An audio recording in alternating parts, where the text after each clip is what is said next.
minutos en la mañana. Escuchas En Ruta.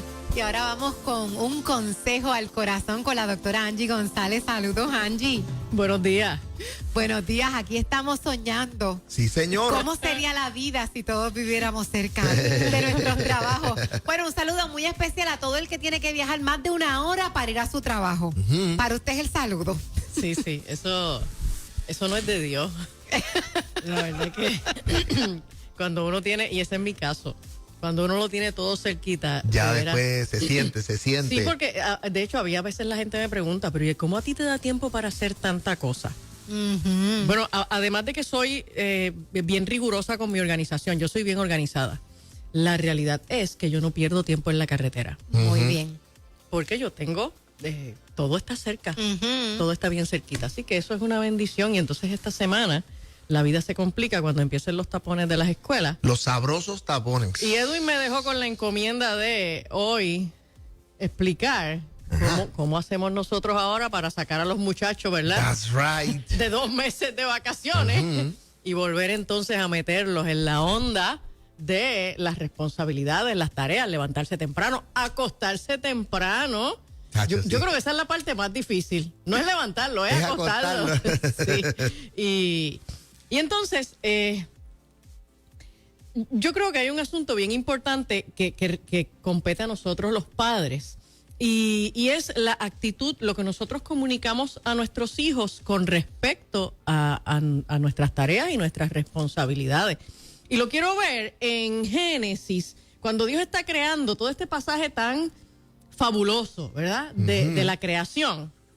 En el capítulo 2, versos 7 y 8, dice, entonces Jehová Dios formó al hombre del polvo de la tierra y sopló en su nariz aliento de vida, y fue el hombre un ser viviente, y Jehová Dios plantó un huerto en Edén al oriente y puso allí al hombre que había formado. Entonces empieza a describir ese Edén y uno, yo en particular, que puedo ser muy, muy visual, y entonces me imagino, ¿verdad? Todas esas descripciones yo las veo en mi cabeza.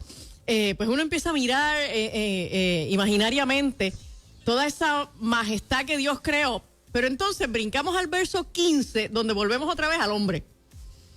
Y tomó pues Jehová Dios al hombre y lo puso en el huerto de Edén para que lo labrara y lo guardase. La realidad es que hay personas que creen que el trabajo fue el castigo de Dios porque el hombre pecó. Y entonces, pecaste, pues ahora vas a tener que trabajar. No. Y no fue así. Y no fue así. Ese no fue era parte del diseño, Exacto. el que nosotros produciéramos. Exacto. Así lo ve no la Biblia, sino el negrito del batey, que esa es la filosofía de que Dios lo hizo el trabajo como castigo.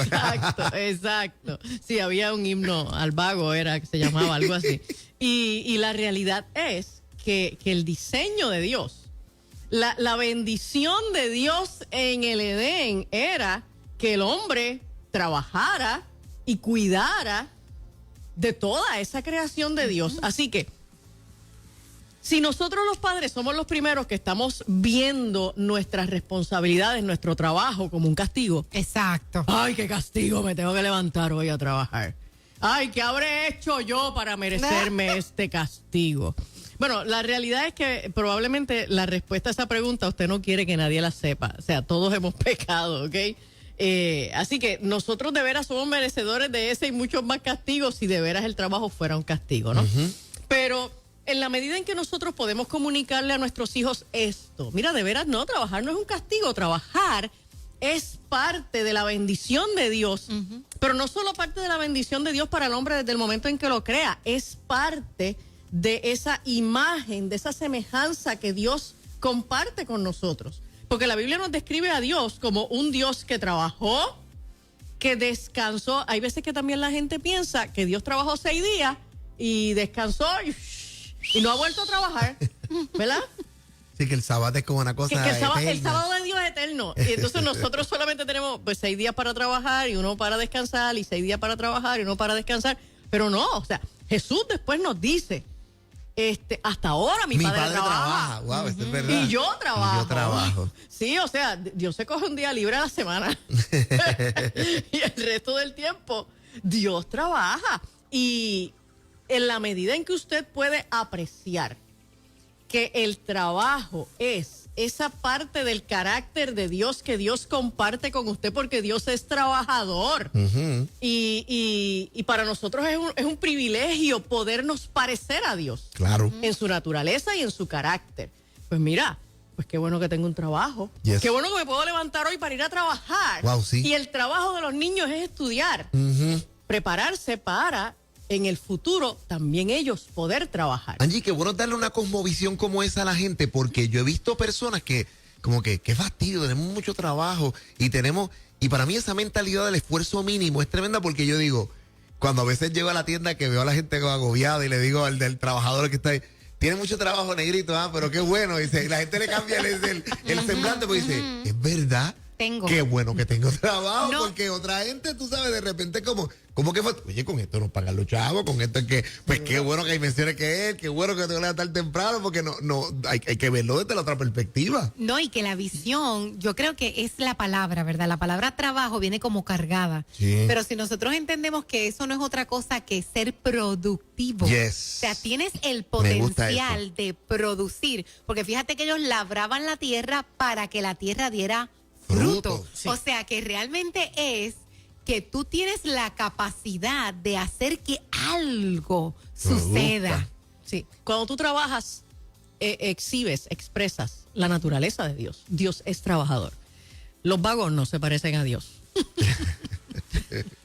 Sí. Los holgazanes. Es así de simple. Holgazanes, Es así de simple. Los vagos no se parecen a Dios porque Dios hasta ahora trabaja. Eso es. Bueno, señoras y señores, vamos entonces a abrir las líneas telefónicas. ¿Quiénes se supone que llamen hoy? ¿Los que están medio paguitos? Los que no saben cómo van a comunicarle a sus hijos la gloria de volver a la escuela. Oye, qué buena experiencia, qué buena expresión esa, de volver a la escuela. Y ahora siempre abrimos las líneas telefónicas luego de la cápsula de la doctora para que usted nos pueda hacer su pregunta. Puede estar vinculada al tema o no. Exacto. También le decimos a la gente si tiene un asunto del corazón, de consejería, lo puede hacer. Le pedimos que se pueda quedar inclusive de forma anónima para que pueda ventilar su problema y recibir estos primeros auxilios. Sabe que a veces en esta vuelta se complican las agendas de nuestros recursos, pero aquí estamos para eso, para un consejo al corazón. ¿A dónde nos llaman, Cristi? 993-9700, 993-9700. Ya tenemos nuestra primera llamadita en ruta. Buenos días. Aló, Ajá. escúcheme que no es con el tema, pero si el trabajo era tan bueno y no pagara para que lo pusieran a trabajar y no lo pagaran. ¿Cómo fue? No le entendí. Hello. Bueno, No, Ay, se se fue, nos se fue cayó. de la Tú línea. sabes que me encanta que hayas mencionado lo de la gloria de volver a estudiar. La gloria de la vuelta Porque a la cuando uno escuela. va de misiones, uno se da cuenta que hay muchos niños Ay, Dios que por mío, no tener sí. zapatos no pueden ir No a la pueden ir a la escuela. escuela. Y que uno puede decirle a tus hijos, mira, tú tienes tanto, puedes Tantas ir a la buenas escuela, cosas. puedes tener recursos. Nos llama- 993-9700, 993-9700 para hacer tu pregunta aquí a la Tú sabes doctora Angie que a mí González. a mí me entristece ver la actitud de muchos niños y jóvenes visualizando esta cosa de que tienen que estudiar hasta cuarto año y están locos porque llegue el cuarto año para ya no tener que estudiar más. Ay, Dios mío, si supieran Y- verla que en la vida. Sí, la realidad es que en la vida, mientras más tú estudias, más tú progresas, más recursos tienes para enfrentar la vida. Pero no solo eso, el desagrado por el estudio nunca te va a permitir desarrollar una vida espiritual saludable. Wow. Porque solo los que se dedican de manera responsable, diligente al estudio de las escrituras, pueden tener una vida espiritual saludable. Oye, ese puntillo está interesante. La gente llamándonos, comunicándose con nosotros. En ruta, buenos días. Hello, Ajá. amén, te bendiga. Ajá, cómo no, adelante con su pregunta. No tengo pregunta, lo único que voy a decir Ajá. es que con esas palabras que dijo la doctora, no me voy a quejar más de cada vez que me levante para ir a trabajar. De verdad Amén. que sí. Qué lindo. Porque quiero ser de los de Dios y no de los vagonetas. Oye, qué Ay, bueno. amén. Ahí. Te recibimos esa palabra. Oye, Angie, qué poderoso el decir. Sí. Oye, me convenció. Creo que tengo que modificar esto. Eso está fantástico. Es que la palabra de Dios tiene poder. O sea, nosotros empezamos a cambiar la manera como vivimos en la medida en que nosotros empezamos a meternos en la palabra de Dios y empezamos ahí a conocer el carácter y la naturaleza de Dios, y nos damos cuenta de que de veras muchas de las ideas que nosotros tenemos que rigen nuestra vida a diario son equivocadas. Claro. Son equivocadas, y a veces en cosas tan simples y tan cotidianas como esta cosa de la actitud con la que yo apago mi despertador cada mañana. Bueno, usted nos llama al 993-9700, 993-9700. Hoy compartimos con la doctora Angie González en este segmento que se llama Consejo al Corazón, donde nuestra audiencia nos llama, responde a través de dudas, preguntas, también casos y circunstancias. Si usted tiene algo que ventilar, lo puede hacer de manera anónima. En ruta, buenos días. Se nos cayó esa llamadita ahí, así que nos llamas no te preocupes, te vamos a atender. Nos llamas al 993-9700, 993-9700 para que puedas ventilar esa circunstancia. Volvémonos a llamar, amigo, para entonces recibir tu llamadita. También tenemos en el Facebook Live bastantes comentarios de las personas en relación a este tema específicamente. Súper. Dice, wow, la gloria de volver a la escuela. Qué tremendo. Chiqui Sierra. La pastora Selmi dice, el trabajo dignifica al hombre. El que no trabaje, que no coma. Ay, eso dice la Biblia. Eso La dice Biblia. Pablo. Así es. Sí, sí. En ruta, buenos días. Buenos días. Buenos días. Dios les bendiga. Amén. Amén. Mi duda es, o no sé si la doctora me podría ayudar. Claro. Yo tengo un sobrino muy especial para mí, tiene 22 años y comenzó la universidad y ha tenido varios intentos y lo ha dejado. Y nosotros queremos buscarle ayuda porque está bien desubicado, nos ha caído hasta en el uso de sustancias y algunas adicciones. Y quería, ¿verdad?, que con la sabiduría de la doctora pudiera quizá guiarme algún profesional que pudiéramos ayudarle. Mira, si bien el que los jóvenes adultos puedan estar desorientados con respecto a su selección ocupacional, no es algo anormal. Eso es un fenómeno que mucha gente saliendo de la escuela superior pues lo puede tener. Solo no saben qué hacer, no saben qué estudiar, no saben si prefieren trabajar. Eso es algo común, pero cuando uno ve que esa incapacidad para establecer un programa de trabajo, un plan de futuro y perseguirlo, persiste por años. Oye, ya no tiene 19, ya no tiene 20, ya no tiene 21, ahora tiene 22, 23, 24. En la inmensa mayoría de los casos, lo que hay detrás es un problema de sustancia.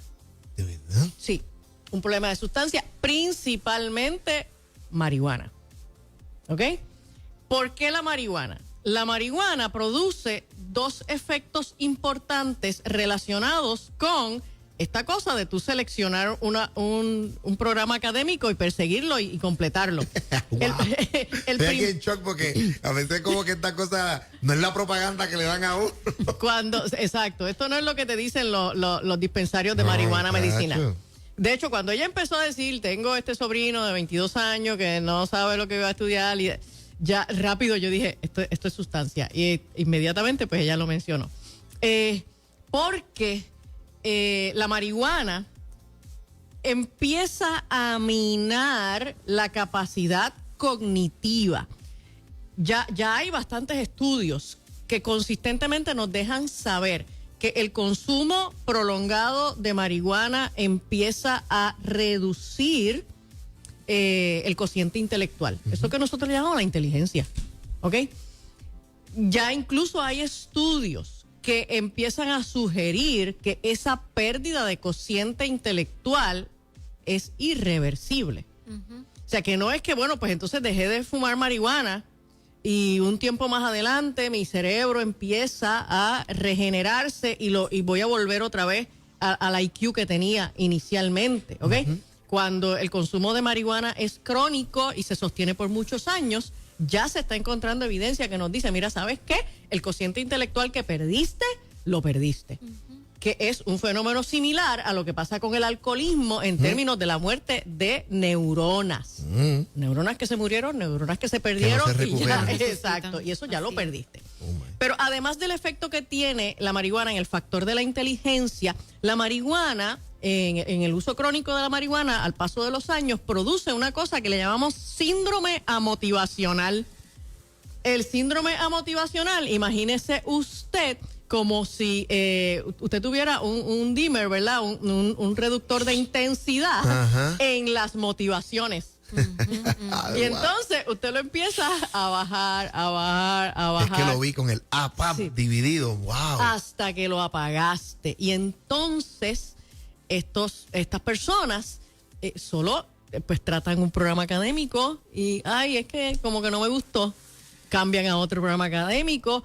Es que yo no sé, yo no siento como que ganas de estudiar. Yo creo que esto no es, yo no siento motivación hacia esto. Y entonces, por más que hacen los intentos, porque no es que no intenten, hacen intentos infructuosos, fallidos, porque sienten que nada les motiva. Eso tiene que ver con el consumo de la marihuana. Claro, también los patrones de consumo de otras drogas, además añaden, y las conductas asociadas, o sea, el tiempo que tú le dedicas al consumo de las sustancias, a recuperarte de los efectos de la sustancia que consumiste. Cuando vienes a ver, hay una buena parte de tu horario de la semana que se está perdiendo ahí. Sí, que está comprometido con los rituales y con todas las cosas que tiene la adicción. Así que realmente este muchacho de quien nos habla la oyente, lo que necesita es empezar a trabajar con su consumo de sustancias. Él necesita ayuda para superar su uso de drogas y alcohol. Angie, pero esta falta de motivación no solamente tiene que ver con el uso de sustancias, también yo digo que todo tipo de adicciones, porque